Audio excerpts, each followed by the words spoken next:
तो चलिए आगे बढ़ते हैं हमारे आज के दिन के इस दूसरे वीडियो की तरफ। इसके पहले भी एक वीडियो मार्केट जब लाइव था दोपहर के 2:30 को हम पब्लिश कर चुके हैं। वो वीडियो अगर अब तक आपने नहीं देखा तो आप चाहिए तो हमारे चैनल के वीडियो सेक्शन में जाकर उस वीडियो को देख सकते हो। और हमारा एक व्हाट्सअप का चैनल भी है जो टोटली फ्री ऑफ कॉस्ट है। इंटरेस्टेड हो तो व्हाट्सअप चैनल भी ज्वाइन कर सकते हो। व्हाट्सअप चैनल का लिंक इस वीडियो के डिस्क्रिप्शन में आपको मिल जाएगा। तो देखिए यहाँ पर हम जिस कंपनी के बारे में डिस्कशन करने वाले हैं उस कंपनी के स्टॉक का नाम स्क्रीन के ऊपर आपको नजर आ रहा है। Alkyl amines chemical limited speciality chemical industry की काफी पुरानी और एक काफी धुआंधार कंपनी ये आपको देखने को मिलेगी। और देखिए जिनके पास इस इंडस्ट्री के स्टॉक है या फिर ये स्टॉक है या जिनको नॉलेज है उनको पता होगा आज के टाइम अगर कोई एक ऐसा सेक्टर है जिसको ज्यादा करके निवेशक इग्नोर कर रहे हैं तो वो है दोस्तों केमिकल इंडस्ट्री का सेक्टर। बिकॉज कोई खास मोमेंटम इन शेयर्स में हमको नजर नहीं आ रहा, लेकिन ये वही सेक्टर है जो सबसे नंबर वन था निवेशकों की पसंद का जब 2020 की गिरावट के बाद तेजी मार्केट में शुरू हुई थी।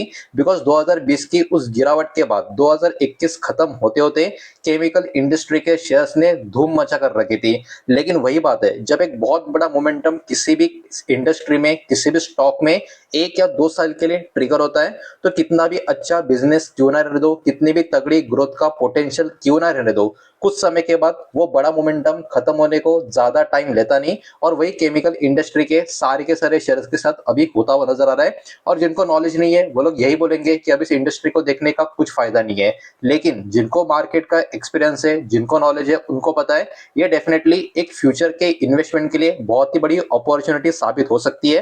हालांकि मैं किसी को फोर्स नहीं कर रहा हूं तो आपको इस स्टॉक में या इस इंडस्ट्री के किसी भी स्टॉक में अभी के अभी बाइंग करना शुरू कर देनी चाहिए, बिल्कुल नहीं। आपको जो भी करना है खुद का स्टडी रिसर्च करने के बाद ही करना है।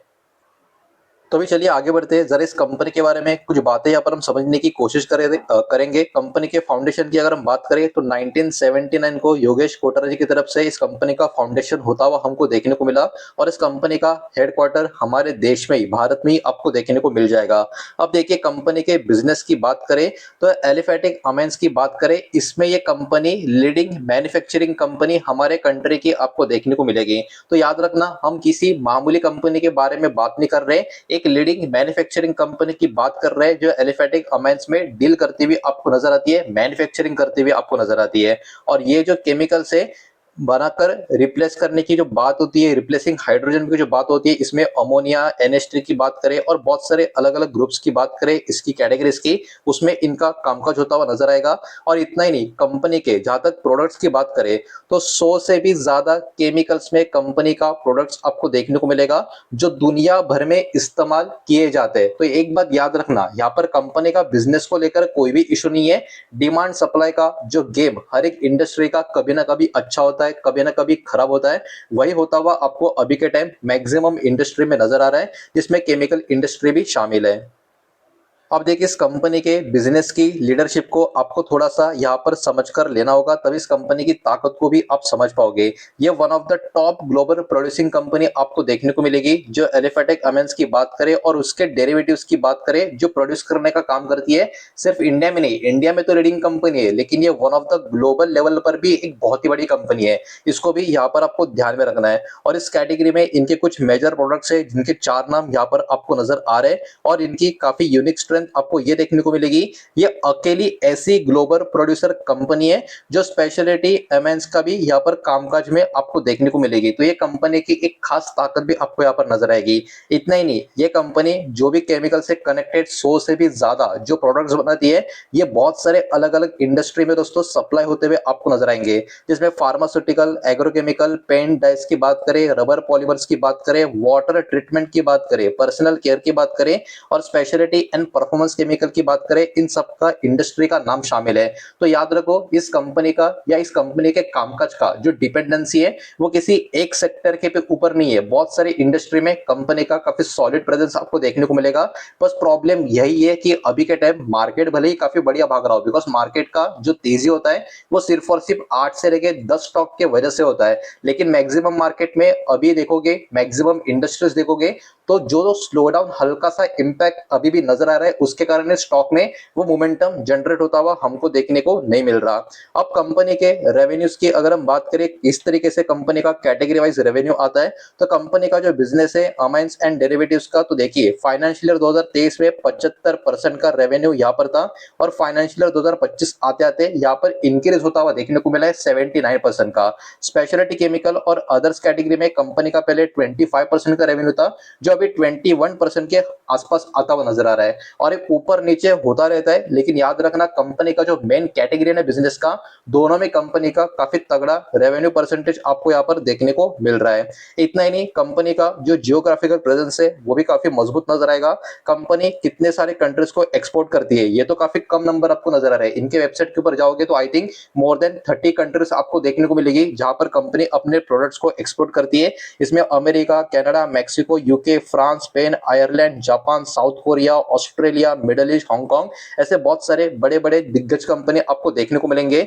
जहां तक इनके इस रेवेन्यू की बात करें, डोमेस्टिक में कंपनी का जो सेगमेंट था 24% का फाइनेंशियल ईयर 2023 में था, और 2025 आते आते ये 76% के आसपास पहुंच चुका है। और एक्सपोर्ट की बात करें, ये फाइनेंशियल ईयर 2023 में 25% का था, और यहाँ पर फाइनेंशियल 2025 में 75% का ये भी नंबर पहुंचता हुआ नजर आ रहा है। इसका मतलब कहीं ना कहीं एक्सपोर्ट जो है इस कंपनी के ऑलमोस्ट इक्वल हो चुके हैं डोमेस्टिक सेल्स के हिसाब से, जो कहीं ना कहीं स्ट्रॉन्ग ग्लोबल लेवल पर इनका सब कुछ बढ़िया तरीके से चल रहा है, इसका एक इंडिकेशन भी हमको दे देता है।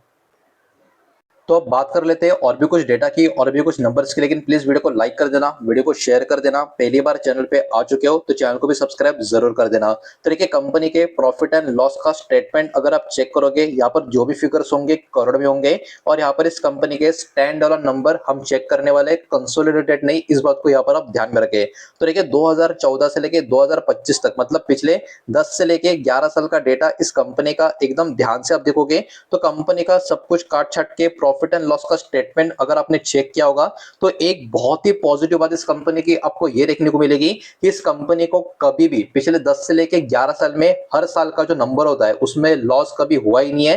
कंपनी का सिर्फ और सिर्फ प्रॉफिट ही प्रॉफिट चल रहा है। और एकदम ध्यान से इन नंबर को अगर आप देखोगे तो 2021 तक कंपनी का एवरी ईयर सिर्फ और सिर्फ प्रॉफिट चल नहीं रहा था, बल्कि वो प्रॉफिट हर साल इंक्रीज हो रहा था। लेकिन प्रॉब्लम वही हुआ 2021 के बाद, किसी भी केमिकल इंडस्ट्री का कंपनी का नंबर अगर आप देखोगे तो इनका प्रॉफिट में डिक्लाइन आता हुआ हमको देखने को मिला है। तो ये किसी एक कंपनी का प्रॉब्लम नहीं है, ये पूरे के पूरे सेक्टर का इश्यू है। इसलिए यहाँ पर बहुत ज्यादा टेंशन नहीं होना चाहिए, ये मेरा अपना खुद का एक पर्सनल ओपिनियन है।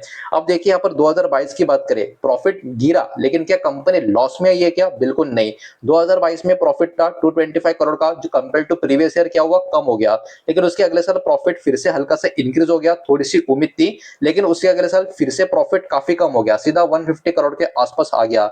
लेकिन पिछला फाइनेंशियल ईयर में कंपनी का प्रॉफिट फिर से ऊपर की तरफ जा रहा है। तो देखिए, ऐसा नहीं है कि सब कुछ सॉर्ट आउट हो गया, अभी फिर से बहुत बड़ा मोमेंटम बनना स्टार्ट होना चाहिए, ऐसा कुछ सिग्नल नजर नहीं आ रहा। मतलब हो सकता है और भी 1 साल या और भी 1.5 साल थोड़ा सा स्लो डाउन इन स्टॉक्स में हमको नजर आ सकता है, बिकॉज अभी भी प्रॉफिट जिस तेजी से ऊपर की तरफ ईयर ऑन ईयर का बढ़ना चाहिए था, वो अब तक उतना तेजी से बढ़ रहा नहीं है। प्रॉफिट आ रहा है, थोड़ा ऊपर नीचे हो रहा है। तो अभी भी ये स्टॉक आपके पास है या इस इंडस्ट्री के स्टॉक आपके पास है, आपको स्लो डाउन का ये झटका और थोड़ा सहन करना पड़ सकता है। लेकिन अब देखो, काफी इंटरेस्टिंग चीज मैं आपको दिखाने जा रहा हूं। इस कंपनी का शेयर होल्डिंग पैटर्न एकदम ध्यान से अगर आप देखोगे तो कुछ इंटरेस्टिंग चीजें यहाँ पर आपको देखने को मिलना शुरू हो जाएगी। तो प्रमोटर, एफएस, डीएस और पब्लिक का डेटा यहाँ पर हम चेक करने वाले हैं। तो देखिए, कंपनी का सितंबर का यहाँ पर लेटेस्ट डेटा अवेलेबल है, तो ये सबसे अच्छी बात है। सबसे पहले प्रमोटर की होल्डिंग को एकदम ध्यान से अगर आप देखोगे पिछले कुछ समय से, तो जून 2024 से अब तक प्रमोटर की होल्डिंग अगर आप देखोगे तो बहुत बड़ी होल्डिंग, ऐसा नहीं है कि कंपनी लगातार बाई कर रहे हैं, मतलब कंपनी के प्रमोटर लगातार बड़ा बड़ा स्टेक बाय कर रहे हैं, ऐसा नहीं है। इनका स्टेक 2024 वाला क्वार्टर में था 71.97 का। धीरे धीरे आप देख सकते हो, जो स्टॉक चल रहा नहीं है, जो स्टॉक बहुत ज्यादा तेजी से ऊपर की तरफ नहीं जा रहा है, उस स्टॉक में उस कंपनी के प्रमोटर लगातार अपना स्टेक धीरे धीरे बढ़ाने का काम कर रहे हैं। इस बात को यहाँ पर आपको ध्यान में रखना होगा। इतना ही नहीं, एफएस का स्टेक भी अगर आप देखोगे पिछले कई क्वार्टर से ये भी स्लो तरीके से ऊपर की तरफ ही जाता हुआ आपको नजर आएगा। अभी इनका स्टेक 3.44% के करीब का आपको देखने को मिल रहा है। इतना ही नहीं, डीएस की बात करें तो इनका भी स्टेक धीरे धीरे ऊपर की तरफ ही जाता हुआ नजर आ रहा है। तो याद रखना, प्रमोटर एकदम धीमा धीमा करके अपना हल्का फुल्का सा स्टेक जो चांस मिल रहा है बढ़ाने का काम कर रहे हैं। मार्जिनल है, काफी कम है, लेकिन एफएस और डीएस काफी बड़े नंबर से अपना स्टेक लगातार क्वार्टर बाय क्वार्टर इंक्रीज कर रहे हैं। और ये वो कंपनी का स्टॉक है जो पिछले 2-3 साल से सही तरीके से परफॉर्म नहीं कर रहा, और पिछले 2-3 साल से ये कहीं ना कहीं अपना स्टेक धीरे धीरे बढ़ाते हुए आपको नजर आ रहे हैं। तो ये भी कहीं ना कहीं कुछ इंडिकेशन दे रहा है। और जहां तक बात करें पब्लिक होल्डिंग की, तो अगर 3 बड़े प्लेयर्स की होल्डिंग धीरे धीरे बढ़ रही है तो ऑब्वियस सी बात है पब्लिक होल्डिंग ही कम होती हुई नजर आएगी। बिकॉज मार्केट डिमांड और सप्लाई का गेम है, कोई खरीद रहा है मतलब कोई तो बेच रहा है। और यहाँ पर पब्लिक का होल्डिंग जो अराउंड 24% का था, वो अभी 21.63% के करीब आता हुआ नजर आ रहा है। तो देखिए ओवरऑल टेक्निकली फंडामेंटली कंपनी काफी मजबूत है। वैल्यूएशन जो ज्यादा ऊपर की तरफ खींच गया था 2021 की काफी तगड़ी तेजी के बाद, उसकी वजह से ये पूरा का पूरा इंडस्ट्री अभी भी स्लो डाउन के झटके से उभरा नहीं है, वो वैल्यूएशन के झटके से अभी भी उभरा नहीं है। और कंपनियां, अच्छी बात ये कि ये कंपनी लॉस मेकिंग नहीं है, अभी भी प्रॉफिट में चल रही है, लेकिन प्रॉफिट जैसा होना चाहिए वैसा जनरेट हो रहा नहीं है, इसलिए स्टॉक में भी मोमेंटम अब तक वैसा फायर वाला नजर नहीं आ रहा। लेकिन फॉरेन प्लेयर्स और डीएस लगातार जो स्टॉक चल रहा नहीं है फिर भी जो धीरे धीरे खरीद रहे हैं, वो भी बहुत सारे सिग्नल दे रहा है। मतलब कहीं ना कहीं स्टॉक में वो वैल्यू फ्यूचर की देखने का कोशिश कर रहे हैं, जो ऑब्वियस सी बात है एक नॉर्मल रिटेल इन्वेस्टर नहीं देख पाता। तो चाहिए तो आप भी स्टॉक के ऊपर अपनी नजर रखनी है तो रख सकते हो। तो यही पर्टिकुलर डेटा इस वीडियो के साथ आपके सामने प्रेजेंट करना था। उम्मीद करता हूँ वीडियो समझ आया होगा, पसंद आया होगा। तो वीडियो को लाइक करें, दोस्तों से शेयर करें, पहली बार चैनल पे आ चुके हो तो सब्सक्राइब भी कर देना। और कोई भी स्टॉक में निवेश करने से पहले खुद की स्टडी रिसर्च जरूर करें, फाइनेंशियल एडवाइजर की सलाह जरूर लें। मिलते हैं नेक्स्ट वीडियो में, धन्यवाद।